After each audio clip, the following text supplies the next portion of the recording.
follow Christ's peace. Yan ang sundan natin. Ang kapayapaan mismo ni Kristo, hindi ang kapayapaan ng mundong ito. Kasi pag sa mundong ito, katulad ng sinabi ko sa inyo, situation-based ang mundo. Yun ang kapayapaan na iniaalok ng mundo. Kaya kapag pangit ng sitwasyon, hindi ka nakalmado. Nagwo-worry ka na. Pero kapag ang kapayapaan, ang inalaw mo na mag-rule sa'yo, hindi ka nagwo-worry kahit anong nangyayari. Alam mo na ang kapayapaang ito ang siyang magpapakalma sa'yo, magbibigay mismo ng lakas sa'yo.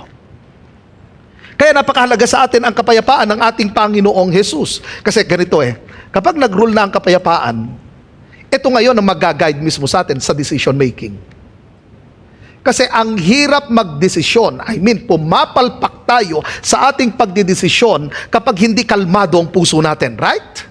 Kapag emotionally down na down tayo, naaapektuhan ang ating pagdidesisyon. So napakahalaga sa atin ang kapayapaan kasi malaking tulong ito sa ating pagdidesisyon. So pag kalmado ka na, ito na mismo, dahil siya nagro-rule, alam na natin ngayon, sa ating pagdidesisyon, nandoon ang leading mismo ng Panginoon. Kasi payapa ka kalmado ka. Natututo kang makinig ngayon sa sinasabi ng Spirit ng Panginoon. Ang hirap makinig kapag hindi ka kalmado.